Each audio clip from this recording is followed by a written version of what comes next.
officially and at 10:38, and we're here for general budget meeting, meaning for the public that we're walking through all of the funds in order and trying to make some decisions as a board so that we can hand this back to the budget officer for publishing here in the next couple of weeks or so. I think that has to be done by what, the middle of August? That correct? Third week in August.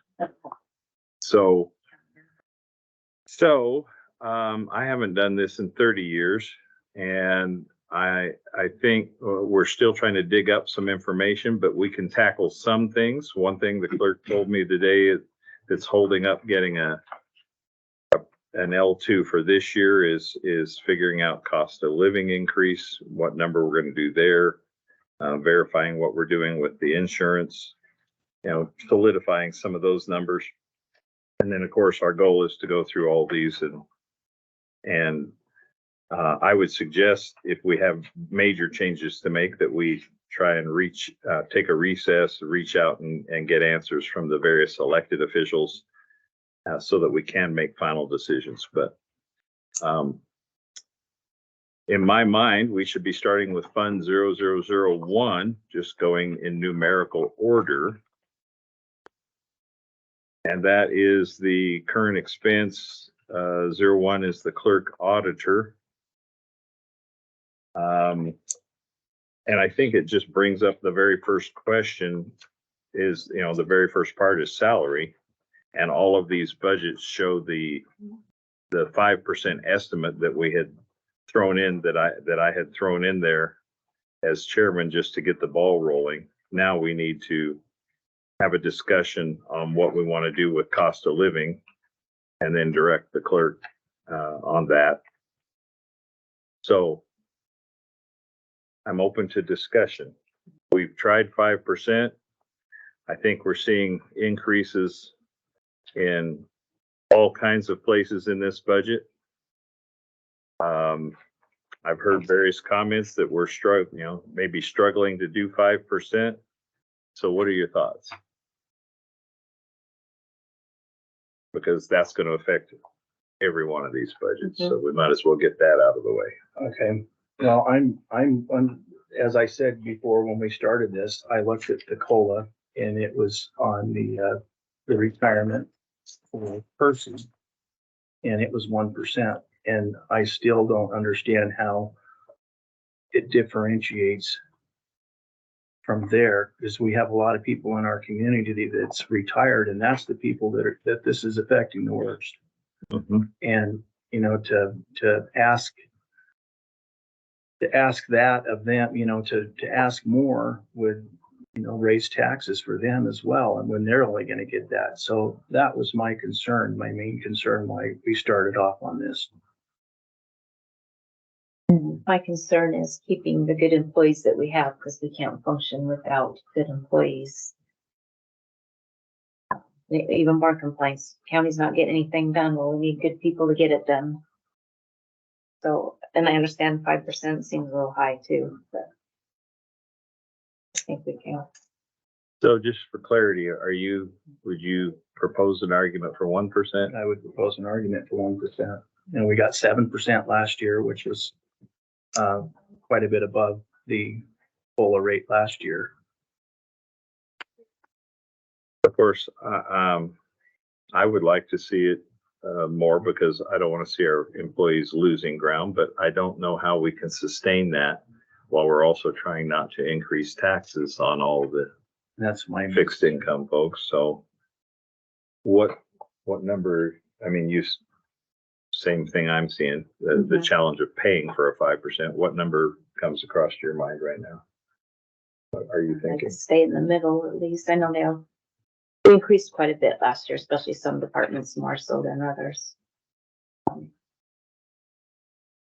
And on that subject, I really feel that we need to this year we need to bring all the departments together, because the raises that were sent out last year were not fair countywide, and it wasn't an equitable raise. We didn't have, the roads department went up, the sheriff's department went up. Some other departments didn't go up. We have clerks in the sheriff's department, in the roads department that are making more than clerks. So here, we need to come up with a better system of making this equal pay across the board. We do have, officers are, in a different category. Then we have equipment operators that are a different category. And, we have attorneys and we have paralegals, they're all different categories. And, we need to, I think we need to step back and rethink all this on how we're going to do it. And I really think that we need to use, as the Idaho Association of Counties has put out, that we need to use like counties. And that's one of the things I think we've stepped away from. We've got like counties that we need to use for our payroll. There's no way we're going to keep up with Kootenai County, and it's sad, but Kootenai County has a bigger tax base. We have 14,000 people compared to over 100,000 people, and that is a big change in tax. And we're kind of, on the crash course about taxing our community, which, we need to reel that back in and just kind of figure out where we're at. I think with, we need a countywide pay matrix. I don't think We these have other, one, and the last couple of years, everyone's been creating their own, and that's what's thrown everything off. yeah. Yeah, we did have one at one time. Well, that's definitely a discussion for where we need to head. Maybe we need to look at an actual formal wage study and look at that, but We were supposed to do that last year too, and I didn't get them. But we've needed that wage study for a long time. And maybe what we can do on the wage study is we can have people from each departments and have an advisory board from each of the departments and have them and, give them the task of looking at those 3 counties or 4 counties that are like ours in size and come up with something that's going to work for everybody. well, I think that'd be the long range planning in the coming months. In the short range, we do need to decide on whether we can afford a cost of living increase this year. I hear Jeff suggesting we go with what the state of Idaho. I think the state did a 1%. Is that correct? It's Percy did the 1%. I wasn't sure about the state. I haven't looked at the states. Do you have a number in mind? I keep trying to pin us down because I want to make a decision on that and move on, but I keep looking at 3 middle. I understand the reason why, but trying to figure out how we pay for it without raising taxes. So I guess I was probably more like 2 is probably where I was, but so now we have 3 commissioners with 3 different opinions. So what do you want? We've got to do something because this will affect the entire bottom line. Peggy, don't mind, what did you use to look at for your? I'll tell you, Tracy, I think with the raises you guys got last year, it should be frozen until it is a system back to where it was, because this is not a fair system at this point to move all these employees. So that would be my suggestion, is a freeze, because this has gotten way out of hand. What was paid, it was 9 years in current expense that didn't get paid. No raise for 9 years up here because of the sheriff's office being in the current expense. So we couldn't raise one, we had, so that's my suggestion, is because it got out of hand and you needed a system, to track it correctly. So that happened before. Or Also a valid point. Mr. Prosecutor, any thoughts? This This is your is decision. out of your realm. Okay. Mr. Beaner, any comments? Yeah, last year you got double what the retirees got. You got 7%. Retirees got 3.5. 1% to me is what the cost of living in Idaho. Not what the feds are giving out. We don't live in New York. We don't live in California. This is Wallace, Idaho. The state made 1%. I think that's where the county should be.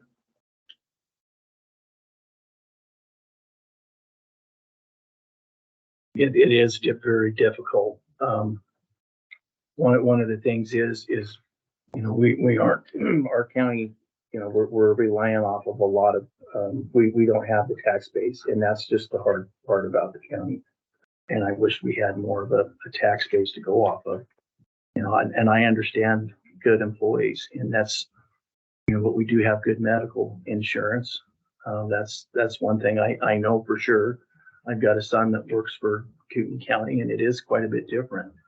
Our medical insurance is very good. And, you know, I think that needs to kind of account for it. We've got VIVA, where we give our employees $1,000 a year to help pay for medical expenses. And, you know, that itself is, you know, needs to be computed in as well. I think we really need to, I wish we could do more. I mean, I'm not on the other side. If you know, if we had the money, you bet I would, you know, I would do a lot more, but you know, we just don't have the money. And that's where the problem lies is, you know, sure, we can make up the money by raising taxes, but that's what's happened, you know, across the board with our governments, with Idaho, the federal government. And I mean, we've really got to look at other income, and I think we're on the right track with other income. You know, looking outside the box, and you know, we just need to keep pushing for that.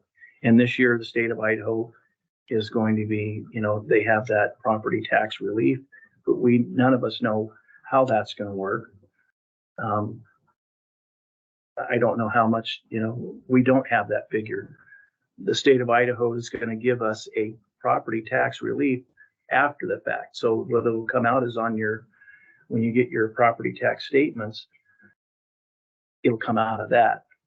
And so we have no idea what they're going to do until it's done.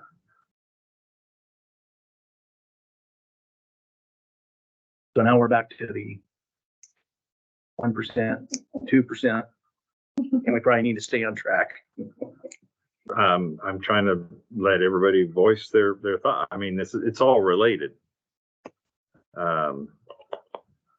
Definitely don't think that we have, that we're overpaying our county employees, but we have to be respectful of the taxpayers as well. Could you see your way to a 1% increase for 1 year while we pursue these fairness questions Wage studies and come up with a system that's a little more maybe I'm concerned about the disparities. Yeah. All right. So not a cut, but not a 5%, a 1% increase. And of course, after we run all these numbers, we have to understand we may still have to go back and cut because it may not be doable. I mean, we've still got to figure out all these other increases we've been asked for too. But I would entertain a motion that we try putting a 1% into the budget at this point and run the numbers and publish that. And that means in the fall, we would, at the most, we would do is 1%. Anybody want to make that motion? I will. So moved. Okay. Are you interested in seconding that? yeah. Okay. I will second that. Any further discussion? All in favor? Aye. Aye. All opposed? Okay. So we will go with, at this point, at the most, a 1%, if I understand the process right. We could always go back and drop it at the end if we have to, but we won't be going above 1% for this year. Okay. All right. The second question I think affects all of these budgets, starting with this clerk auditor one, is the medical insurance. We are looking at like on so many of these, we're looking at an increase because of the increase in the cost of everything, including insurance. I believe the last figure we got was a 9% increase. 9%, yeah. A 9% increase versus changing our insurance and giving up ground there, which doesn't interest me at this point, but that's 9% we have to come up with. How do you all see it? And I would agree, the 9% was really, that's high, but, and we did have options to raise, when we could have raised deductibles, but, Really didn't I think, offset that much of the difference. I Yeah. was disappointed in. so it's, and to put the higher deductible on, a county with the wages that aren't, equal to like Coeur d'Alene, that is hard. So I think we should keep the 9%, just go with the 9% so that Maintain our current maintain our insurance. Okay, Hopefully our claim history can go down. current. The cost of everything's going up and it's just, okay. So everybody sounds like we're in favor. I'd entertain a motion to maintain our current insurance, which does mean a 9% increase in cost. I'll move. seconded. Seconded. Last chance at discussion. All in favor? Aye. So we will maintain our current insurance. And we'll have to direct Sydney, if you would, we'll have to set up a meeting with Tracy and make sure that he knows that. All right, those two questions substantially change every one of these budgets. We're gonna have to do some paperwork and pencil work to figure out the impact of that, but at this point, is it appropriate if we had a discussion about what further information we may need to finish this budget process? I believe so, Mr. Chairman. We need that L2, but I think we need to keep talking with the clerk because Peggy, if I heard you right, we'll go, is it possible to have a draft L2 or have? Yes, because the values come in from the auditor's side and it's a preliminary value. But still we always did the L1. I always did it on behalf and it gives you all your levy rates. So that when you start changing figures, you can keep track of it and you know where you're at. From the assessors. Well, that's from your clerk, your budget clerk. She should have had that brought down to you. And you need a cash position since this budget module was run as of the 28th, you need a cash position on the 28th. I not seen I don't know what was given, but what was given to me by, I don't see a spreadsheet off an Excel sheet for where the taxes, what's been yet to be collected, your cash position, what's the, I don't know if the budget officer met with, if they're going to spend, so you get an estimate of, what's left from the old budget, what's being spent, are they going to spend it all? Those are the type of questions I always ask the other elected officials prior to turning it down here. And then I had an Excel sheet where the commissioners could check, and it's always your best guess off of your revenue, but you need to know what revenues haven't been paid yet, because you still have the year, We quarter. still have to finish. So you guys should have an Excel sheet down from the budget officer showing all this information so that you can check it. And then see if you agree, you know, because you would know I could not help put this through because I didn't have any tax division. I didn't have any revenue. I'm not seeing on the budget module where the taxes from last year was keyed in. They've been keyed in and locked down. All of this from the L2. I locked it down in probably October when the state passed it. Not locked down in here. So you can't So it tell should have where. been shown in our previous years. I don't see where, so that's how you get your delinquents. And you don't have that information. You don't know where your delinquent taxes. I could not tell from the budget module where the delinquents could be. Because I don't know how much revenue you might be getting in. So those are the things I was looking for.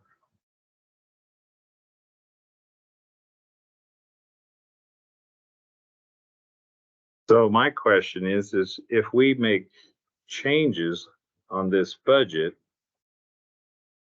we can have arguments and discussions about how to save money and all that, but how do we really know what impact That's we're why we're having so- on the taxpayer?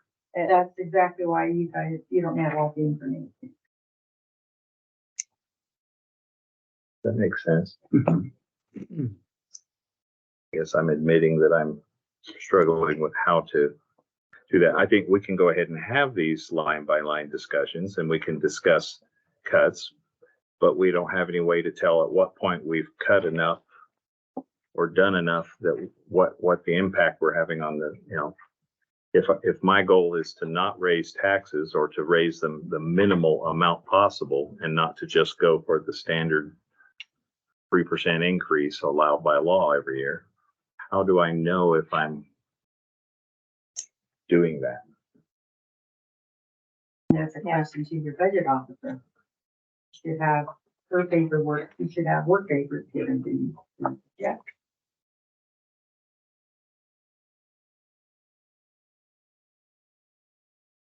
Okay. So I've written down some of the things that I can go back and ask the budget officer about. We need our values. We need our cash position. She was working on last year's L2, printing us off a copy of that. Okay. I don't know that that's going to show us our cash position or what's to be collected. I think that shouldn't that show the cash from last year that came forward? Well, it will show your cash, but on your L2, you're backing into it, basically. But your sheet from last year on your cash position on the program should be able to show you everything. You need a cash position. That's not, is that the cash liabilities? They're printed as a. Let me go grab that. Do we still have Let's that see on? what you got. Cash liabilities I report. printed that as slightly of folded. 9/30/22. Yeah, this is what, Okay. well, this will show you, basically, you could use the information off of this, but there's another sheet that will show you pretty much, this is off of your accounts payable program. But there's another sheet that comes right into cash off of the system that will show you. That we where don't off- have access to here, so. uh, I printed that one, so I was Okay. trying to find something to find us. But you should, you could start out, but you're at, it's 9/30/22. On your budget module, You want it as of as this of the date. 28th, because that's where you're coming from the cash position. Okay. Does that help? As of the Mhm. 28th of July. July. To compare with these parts, So when these that were you- printed. Yeah. Well, because that's your cash position to get started with your total step. Yeah. Yeah.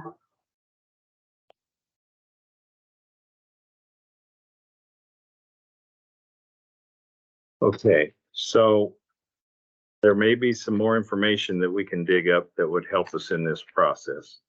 When we take a recess and that I will go back and try and pursue that, or I'm happy to have one of you who understands it better than me. I'm trying to learn to speak accountant. I married one. I don't understand it, but, You didn't have to learn anything. I'm being taught. So, all right. Do you want to start through, the budgets in order then, line by line, and discuss them? Would that be the next logical step? Yeah, it would be, I think, we gotta kind of, with payroll, it'd be nice to be able to take the 5% out of all the payroll and then kind of see where we're at from there. And then be able to go through line by line to know that how much, that affected our payroll. Shouldn't we be able to get a report that shows the total payroll budget of last year? I had a spreadsheet back there that the girls did and it had all your steps. And you had Yeah, it also, it was a big huge spreadsheet and it would have, all your burden liabilities and stuff and they still have that. So- that's what you need for these kinds of. Okay. Who can we have for to print that? Her auditor clerk or Tammy should be able to print that.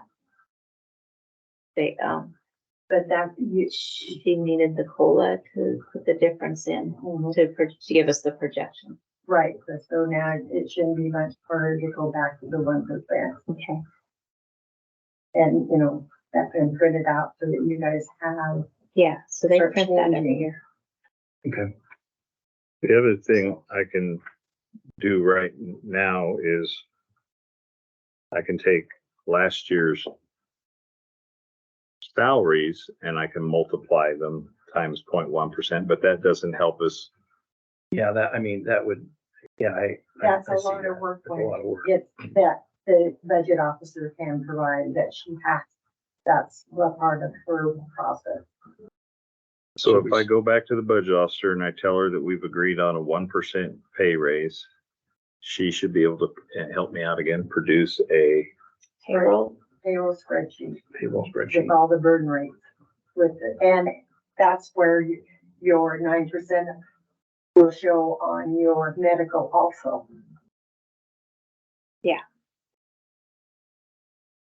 okay, and if we had that in our hand, that would show us how much we're trimming here, because like on the very second line of this budget, we've added a deputy in here because we took her out of the indigent, the now defunct indigent, so I can't just take the 1%. No, that's right. 'Cause it was 90. I can't do the math that way, so. Okay, Should we just take a short recess and do that? we could take a short recess and one of us can go back up and ask for these things. I don't know how quickly we're gonna be able to, that the budget that officer is gonna be able. spreadsheet takes a little bit to get through. It's not gonna happen in just a few minutes. So do you want to recess until we get those? Or can we look at any of the rest of the budgets while we're waiting on that information? I think we can probably look at the other budgets and kind of go forward at some of the increases that. I think we need to have the new numbers. Well, that's Okay. not your salary, but you can go back down Into into the the second expenses. lower departments and make decisions while you're reading on. Okay. Do we want to take a short recess while somebody goes up and asks the budget officer if she would start the process of getting us that, and then we can come back together and work through the non-payroll, non-benefit questions? Okay. Does that make sense? Yeah. Okay, We're gonna come across some of the departments where we're gonna have to ask them their expected revenues and expenses before the end of the fiscal year too, so that, You can kind of guess from the budget off, but from the previous. what I'm seeing is the things that, because the budget module does not look correct because of the taxes and stuff, I would run a revenue, ask the clerk to give you a revenue of all, current expense, because current expense, if you can get through current expense, that's the big one. And like I said, I don't see revenue sharing posted in the correct spot. I didn't see sales tax. There was some things in there that I see, the budget, the 2022, 2023 22, 23, the taxes are not, I think you don't have all the information in this budget market. Because I don't know, I couldn't tell how much taxes were costed. On the revenue side, you should be able to, Which would be this first sheet, the revenue. but that's the budget module. She's got another revenue side off of her. And you should be able to get that off of the revenue. Okay. Of what revenue's been brought in, not on the budget module, on the revenue side. On the revenue, of course. Is this making sense to you? Yeah, some of it was, I don't have all of the financial, I don't have certain reports we were allowed. Right. So, Well, I'll have to ask her to. but she has budget, you'd be able to provide that for you. Are you volunteering to go work with the Yes, budget I'll officer? go do that. Okay. And we want that revenue up to date today, But or to the the, as of 28th, the 28th of these. because that's what the day she paid it. But you still have another quarter of sales tax and revenue sharing. You have a lot of money coming in still. And you've got to account for that in your spreadsheets. So anticipated revenue. Mm-hmm. And you have a spreadsheet that you, I have spreadsheets given to you guys so that you can check them. And I would think she would still have spreadsheets out there. For each county Okay, and arrive to the figures you need.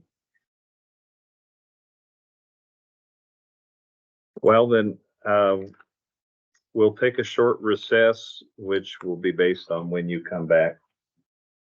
Oh, Do you want me to go up and ask with you? I mean, I'm more than happy. if you want to, sure. I Yeah, don't Okay. want, I work with. I don't want to step on any toes. I don't want to step on your Maybe. toes, but I've worked with a lot of my other outside projects. Okay, So Okay. yeah. if Yeah. that would help. All right, Yeah, I appreciate any more Is that okay information with we can get. It's entirely up to the commissioners, so. Entirely up to this commissioner. If you're going to go try it because you understand what we're talking about. My problem is I go up there and try to repeat and I don't say it correctly, so I don't ask for the right thing. Yeah. So, And Mr. Chair, I would likely entertain a motion to recess, and for purposes of your hearing, I think it would be beneficial if you attempted to identify a time to reconvene. I know it might be a little difficult, but because you do have members of the public that are present, should they choose to leave, giving them a determinate period of reconvening would be beneficial. I'd entertain a 15-minute recess. Motion, motion for I'll, so moved. I'll second. all in favor? Aye. Aye. Does that work? It should work. You have 15 minutes to work on your other. I bumped my 11 o'clock back to 11:30, so